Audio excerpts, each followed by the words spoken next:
Do you know that the Asante Army, despite not being a regular standing force, was one of the most formidable military organizations in West Africa?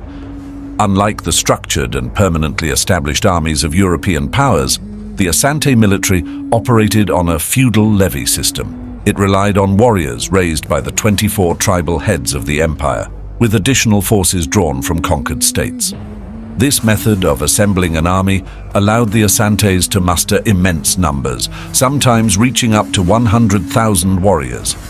However, most campaigns saw smaller but still formidable forces, such as the estimated 40,000 warriors who faced the British in the Anglo-Asante War of 1874.